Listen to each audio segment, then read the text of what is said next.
दोस्तों, अगर आपको हमारे चैनल से जुड़ना है तो नीचे रेड कलर का आपको सब्सक्राइब दिख रहा होगा, इस पर आप लोगों को दबाना है। उसके बाद बेल आएगी, बेल पर भी दबाना है। फिर 3 ऑप्शन दिखेंगे, ऑल वाले ऑप्शन पर दबा लेना है। बस आप चैनल से आप जुड़ गए हैं, अब हर जानकारी आपके पास हमारी पहुंच जाए। दोस्तों, all India anganwadi news channel की आज दोपहर की सच्ची खबरों में आप सब भाई बहनों का स्वागत है। वीडियो को पूरा देखना और ध्यान से देखना, और ज्यादा से ज्यादा हो सके तो शेयर कर दीजिए अपनी सभी आंगनबाड़ी बहनों को, और या भी जितने आपके रिलेटिव हैं उनको भी आप शेयर कर सकते हो। खबर काफी बड़ी है। मेरे पास ये जो लेटर लगा हुआ है, ये धर्मेंद्र सिंह जी हैं, संयुक्त निदेशक है। 22 अक्टूबर को लेटर उन्होंने परसों ये जारी किया है, आप देख सकते हो। ऐसे में आपको बताना चाहेंगे ये सभी यहां पर पदनाम दिए हुए हैं, किन किन पदों पर यहां पर भर्तियों से रिलेटेड डाटा मांगा जा रहा है। अभी हम आपको बताएंगे, पूरी कहानी समझाएंगे। देखिए, निदेशालय बाल विकास सेवा एवं पुष्टाहार विभाग उत्तर प्रदेश लखनऊ से ये लेटर है, समस्त जिला कार्यक्रम अधिकारी और प्रभारी के लिए। तो पूरे उत्तर प्रदेश के सभी जनपदों से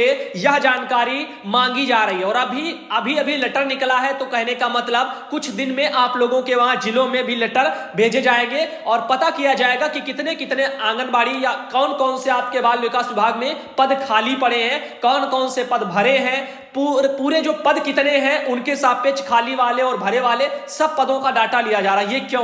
क्योंकि आप जानते हो प्री प्राइमरी में सब बदल रहा है। अब इसमें जो भी काम है पठन पाठन का, उसके लिए फिर कैसे लगाया जाएगा, और जहां पद खाली है वहां पर फिर क्या होगा। तो कहीं ना कहीं अभी भर्तियों से रिलेटेड भी सरकार चाह रही है, और वैसे भी भर्तियां काफी लंबे समय से आई नहीं है, तो भर्तियां आने के लिए सुनहरा मौका ये है, मान के चलिए। बाकी आप लोग इसको इस नजरिए से देखिए, यदि आप आंगनबाड़ी वर्कर बहन है या सहायिका बहन है और आप पढ़ी लिखी है, तो आप कोशिश करना कि अगली बार जब भर्तियां निकले तो आप उसमें अप्लाई करना अच्छे पद के लिए अपनी योग्यता अनुसार, तो ज्यादा बेटर रहेगा। देखिए, सरकार अध्यापकों के लिए भर्ती नहीं करेगी अलग से, सरकार आंगनबाड़ी बहनों की ही भर्तियां निकाल सकती है, ताकि जो प्री प्राइमरी का जो खेल चल रहा है इसमें आंगनबाड़ी को ही लगाया जाए, कम पैसे में काम भी उनका चल जाएगा। तो कहीं ना कहीं भर्ती तो आएगी, इसमें और भी बड़े पदों पर भी आएंगी, जैसे मुख्य सेविका यानी सुपरवाइजर है, सीडीपीओ है, डीपीओ है, सभी के पद यहां पर मांगे गए हैं। लिखा है जनपद में स्वीकृत पदों के सापेक्ष, यानी जनपदों में, ये सभी जनपदों की बात कर रहा हूं। लिखा है समस्त जिला कार्यक्रम अधिकारी, यानी सभी डीपीओ,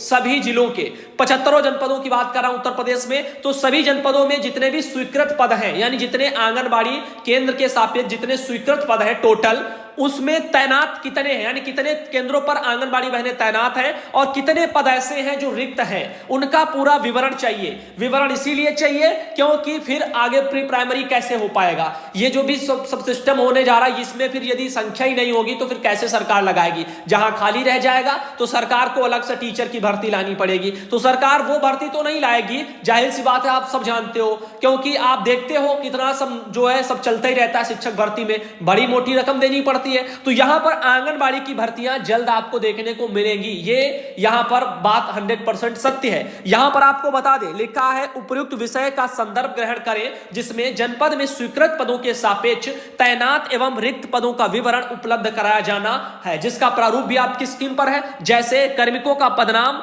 स्वीकृत पदों की संख्या, तैनाती और रिक्त और अभियुक्ति, ये सब कॉलम बने हुए हैं। जिसमें पदों की बात करें, सबसे छोटे लेवल पर सहायिका बहन का पद होता है बाल विकास विभाग में, तो सबसे छोटा पद है सहायिका बहन का, इस पर भी भर्तियां आपको देखने को मिलेंगी। पहले रिक्त पदों का डाटा ऊपर जाएगा। अभी रिटायरमेंट हुआ है, तो रिटायरमेंट में तो बहनें जो जहां से गई तहां चली गई, 60,000 तक रिटायर हुई है, तो वो भी पद आपके खाली और प्लस पहले से खाली, क्योंकि कई वर्षों से तो भर्तियां नहीं आई।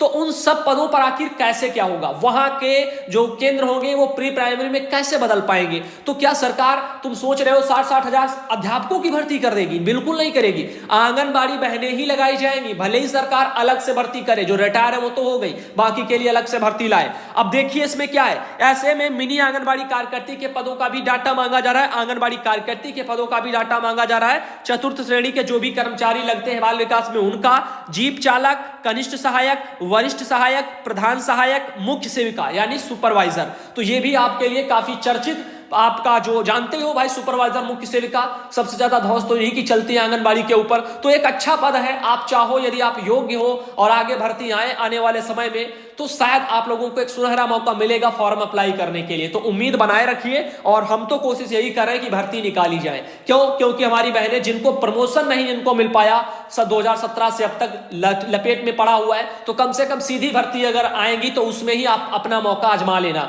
नई जो बहनें हैं युवा वाली, आगे देख लीजिए प्रशासनिक अधिकारी, बाल विकास परियोजना अधिकारी, सहायक सांख्यिकी अधिकारी, अपर सांख्यिकी अधिकारी, जिला कार्यक्रम अधिकारी, तो सभी तरह के यहां पर पदों का ब्यौरा मांगा गया है। कहां पर क्या क्या खाली है? बाल विकास विभाग में। अब ये चाहे आप इस नजरिए से देखो चाहे किसी भी नजरिए से देखो, फिलहाल हम तो इस नजरिए से देखते हैं कि सरकार डाटा मांग रहा है खाली पदों का। भारी भरकम बहनें रिटायर की गई है 60,000। कैसे केंद्रों का संचालन होगा? ऊपर से प्री प्राइमरी नर्सरी टीचर वाला सब सिस्टम, तो पठन पाठन कैसे होगा?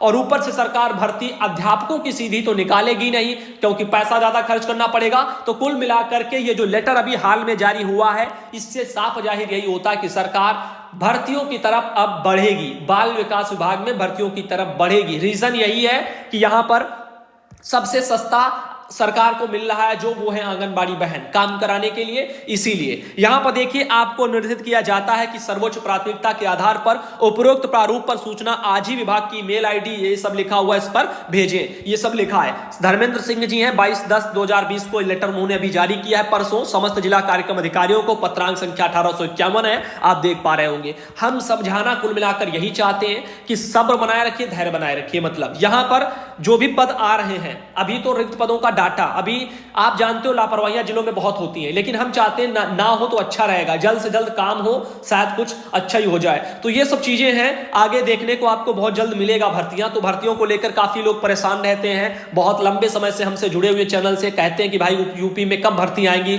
तो भाई उम्मीद जगाए रखिए। अभी एक ये लेटर जो है निकल के आया है, ये आप देख लीजिए, सूखे के टाइम पर समझ लीजिए बरसात हो गई, ऐसा समझ लीजिए प्रतीत हो रहा है। मतलब भर्तियों की उम्मीद तो हम लोगों ने छोड़ दी थी, लेकिन अभी कुछ दिमाग में एक बात बैठ रही है कि सरकार इतने बड़े पदों पर प्री प्राइमरी में अध्यापक नहीं लगाएगी, आप सब जानते हो। और 5 साल शुरुआती प्री प्राइमरी के सरकार को अच्छा मौका मिल रहा है आंगनबाड़ी को इसमें लगाने के लिए। तो कहीं ना कहीं सरकार अपना फायदा देख रहे हैं और हम सबको भी अपना देखना है। रीजन ये कि हमें सेवा नियमावलियों में बदलाव करवा लेना है और हमें समाज सेविका के जो एक हमारे ऊपर लेबल लगा हुआ है समाज सेविका का आंगनबाड़ी के ऊपर, वो हटवा करके एक कर्मी का दर्जा ले लेना है। पिछले वीडियो में मैंने इस बात का जिक्र किया था, इसमें भी मैं कर रहा हूं। आगे बता दें, ये देखिए बिहार में सरकार कह रही है कि आशा बहुओं और आंगनबाड़ी कार्मिकों के मानदेय में न्योचित वृद्धि की जाएगी। भाई ये न्योचित वृद्धि और ये सम्मानजनक वृद्धि, इन दो शब्दों से हम काफी आहत हैं, परेशान हो चुके हैं। क्यों? उत्तर प्रदेश सरकार ने सम्मानजनक मानदेय का वादा किया था, मुंह नहीं खोला था कितना सम्मानजनक देंगे। खैर सम्मानजनक कहा, उसके बाद कई वर्ष बीते, फिर उन्होंने 10,000 कहा, सम्मानजनक के नाम पर 10,000 कहा, लेकिन वो भी नहीं दिया। अब ऐसे ही बिहार में यहाँ पर आरजेडी है या अन्य लोग हैं, तमाम तरह तरह से अपना अपना सब गुणगान बखान करें। कुछ जो जिस पार्टी का है उसको उस पर भरोसा है, वो कह रहे हैं ये पार्टी कर देगी, वो कह रहा है नहीं करेंगी, यही सब चलता है। फिलहाल पार्टी से क्या लेना देना। हम आपको ये बताना चाहेंगे, न्योचित वृद्धि कह रहे हैं, अब क्या न्योचित है उनके हिसाब से? 50 रुपया, 10 रुपया या 20 रुपया? पिछली सरकार का तो देख लिया, सहायिका बहनों को 5 रुपया डेली का उनको न्योचित लगा, भाई बढ़ा दिया। आंगनबाड़ी बहनों को 10 रुपया डेली का न्योचित लगा, वो बढ़ा दिया। अब पता नहीं इनको आगे क्या न्योचित लगेगा, 10 से बहुत भाई 12.5 रुपया या 15 रुपये पे पहुंच जाएंगे। या हो सकता है सगुन के स्वरूप 10 से 1 रुपया बढ़ा दे, 11 रुपया आंगनबाड़ी को कर दे और 5 की जगह 6 रुपया जो है सहायिका बहनों को कर दें। तो अब आप सोचिए, ये तो सिर्फ चुनावी जुमले हैं अखबारों में जो निकल रहा है इस टाइम, वो उस पर फोकस मत करिए, वो सिर्फ चुनावी मुद्दा है, जुमला है, याद रखिए मेरी बातों को। आगे बताना चाहेंगे, ये देख लीजिए बलदेवगढ़ से एक और लेटर आया है मेरे पास। यहां पर देखिए, ये मध्य प्रदेश के टीकमगढ़ से है बलदेवगढ़, वहीं से लेटर आया है 23 तारीख को। ये कल लेटर जारी हुआ 23 अक्टूबर को, और इसमें लिखा हुआ है कि 100 दिवसीय अभियान आंगनबाड़ी में नल जल के माध्यम से पेयजल के संबंध में। यही एक अभियान आपने देखा था शायद उत्तर प्रदेश या बिहार में भी देखने को मिला था, वही आपको मध्य प्रदेश में भी मिल रहा है, नल जल वाला अभियान। तो इसमें लिखा हुआ है कि आंगनबाड़ी केंद्रों में पेयजल नल जल के माध्यम से तथा साफ सफाई इत्यादि अभियान के रूप में चलाया जा रहा है। अतः आप सभी उक्त जानकारी तत्काल परियोजना कार्यालय में जमा करें और जिससे कि जो जानकारी जिला को भेजी जा सके। तो कहने का मतलब पेयजल को लेकर के पहले भी मैंने बताया, यूपी का लेटर दिखाया, कहा था कि ये पेयजल का जो भी मैटर चल रहा है ये केंद्र सरकार की तरफ से था और ये हर एक राज्यों में आपको ये चीजें देखने को मिलेंगी। ये प्रारूपों पर सूचना मांगी जाएगी, कहां कहां नल लगे हैं, कहां नहीं लगे हैं, इन सब चीजों के ऊपर। तो अभी फिलहाल के लिए आप लोग एक बात दिमाग में बना करके चलिए कि जो भर्तियां उत्तर प्रदेश की मैं बात कर रहा हूं, इसके लिए उम्मीद बना करके रखिए, उम्मीदों को मत खोइए, अपनी तैयारियों में लगे रहिए। जैसे आंगनबाड़ी के पद के लिए तो कोई खास तैयारी आपको करनी नहीं, कोई एग्जाम नहीं होता, लेकिन सुपरवाइजर के पदों के लिए एग्जाम होते हैं। तो यदि आपको वो चाहिए तो उसके लिए आप अपनी जो भी तैयारी है, जो भी होता है फिलहाल, तो उसके लिए आप अपने प्रयास अपने स्तर से करते रहिए तो अच्छा रहेगा। यदि आप योग्य हैं, आप पढ़े लिखे हैं, क्वालिफिकेशन ठीक ठाक है, तो आप उसके लिए अप्लाई जरूर करना, क्योंकि प्रमोशन तो आपने देख ही लिया कितना कछुए की चाल से चल रहा है। कछुआ भी अब तक निकल गया होता आगे, ये तो खरगोश वाला रहा कि कुछ दिन दौड़ा उसके बाद बस बंद हो गया। ये चीजें हैं, तो आप समझ लीजिए आप लोग अच्छे।